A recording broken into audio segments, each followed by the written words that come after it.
নমস্কার বন্ধুরা, রূপস এন্ড জিয়া চ্যানেলের তরফ থেকে তোমাদের অনেক স্বাগত জানাই।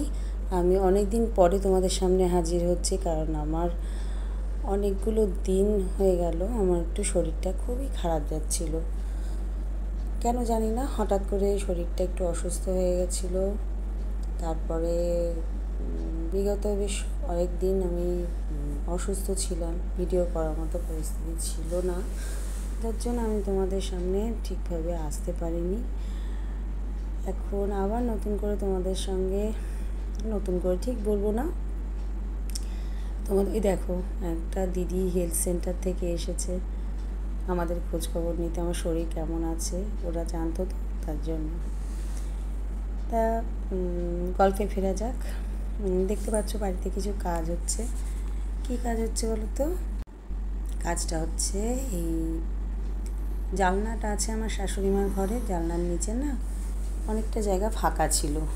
বক্স জানলাগুলো যেমন হয় নিচটা ফাঁকা থাকে, ওই ফাঁকা জায়গাটাকে একটা স্লাইডিং করে ওটা গ্যাপটাকে পূরণ করানোর চেষ্টা করা হচ্ছে, কারণ ঘরটা ঠিক দেখতে ভালো লাগে না।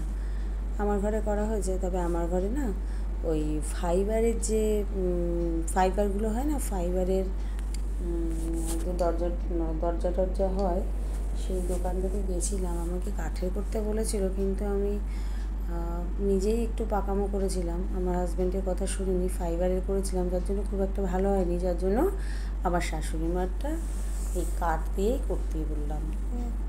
কাঠ ঠিক না, প্লাইউড দিয়ে। এই দেখেছো পেছন নিচের দিকে চাকা লাগানো আমার ঘরে। আমি তোমাদের অন্য কোনো সময় আমি তোমাদের দেখাবো। আর ও কি বলছে বলো তো? ও বলছে ওই যে জিনিসগুলো এনেছে, এই যে দেখতে পাচ্ছ প্লাইউড, তারপরে সানমাইকা, এই আর যা যা জিনিস লাগবে এগুলো আমার হাজব্যান্ড কিনে নিয়ে এসছে, ওদের দেয়নি কিনতে, কারণ ওরা কেমন কোয়ালিটির আনবে না আনবে তার ঠিক নেই। এবার ও সেটাই বলছে যে দাদা তো ওসব জানে না কী দাম, আমরা হলে একটু কমে আনতাম, দাদা এনেছে একটু বেশি দাম পড়েছে। এটাই বলছিল, ওদের যা বক্তব্য ওরা বলেছে। কিন্তু আমাদের তো সবাই চায় যেটা নিজেদের বাড়িতে যেটা হবে সেটা সব থেকে বেস্ট জিনিসটা দিয়ে হোক, এর জন্য ওদেরকে বলেনি, এই কথাটাই বলছে।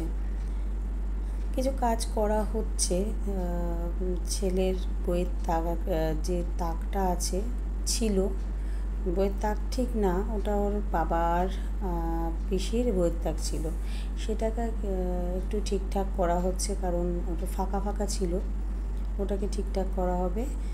আর এখানে দেখো দরজাটা স্লাইডিংটা প্রায় অনেকটা সেট হয়ে এসছে। স্লাইডিংটা শেষ হয়ে গেলে তাড়াতাড়ি চটপট করে ওদেরকে বলতে হবে। তারপর তোমাদের আরেকটা কথা বলি, আমি একটা ঠাকুরের সিংহাসনের জন্যও বলেছি। আমাদের সিংহাসনটা না অনেকটা পুরনো হয়ে গেছে।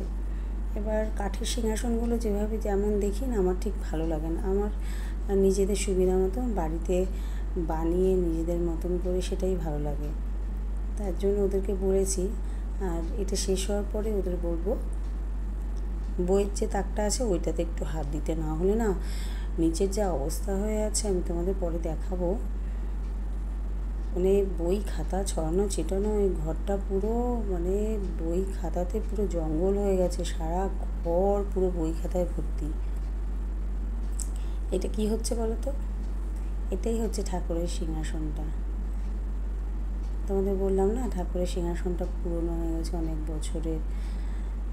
আমি চিন্তা করলাম, আমার শাশুড়ি মার একটু ইচ্ছে ছিল, অনেক দিন ধরে বলছিল, অনেক বছর ধরেই বলছিল সিংহাসনের জন্য। তা আমি এর জন্য চিন্তা করলাম যে একটা সিংহাসন করেই দেওয়া যাক। এই জন্য আমি নিজে বসে থেকে ওদের বলে বলে কীভাবে কী করবে না করবে, কোনটায় দেখো কমপ্লিট হয়ে গেছে, তলায় চাকা লাগানো আছে, মানে এটা খুব সুন্দর হয়েছে। আমি কোনো একটা সময় আমার ঘরের বক্সের নিচের স্লাইডটা দেখাবো, ওটার থেকে এটা অনেকটা বেটার হয়েছে। আমার তখন ইচ্ছা করছে ওটাকে খুলে এইরকম করে দিই, একদম ভালো লাগছে না আমারটা। আর তারপর আমারটা কী হয় জানো তো, ভেতর দিকে ঢুকে যায়, যার জন্য আমি না ঠিকমতো ব্যবহারও করতে পারি না। আমার ছেলে ঢুকে পড়ে, ছেলে খাটের পেছনটা একটু ঢুকলে পরে না ওটা ভেতর দিকে ঢুকে যায়, তারপরে আমার হাতে প্রেশার লাগলেও ঢুকে যায়। দেখো কি সুন্দর হয়েছে না মাথাটা। আর এখানে দেখো একটা ড্রয়ার মতন করা হচ্ছে, নিচে দিয়ে একটা ড্রয়ার করা হচ্ছে, আর মাঝখান থেকে আরেকটা প্লেট দেওয়া হয়েছে।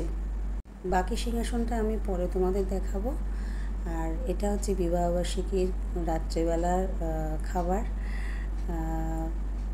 তোমাদের কেমন লাগলো ভিডিওটা আমাকে কমেন্ট করে জানাবে। Bye bye, tata.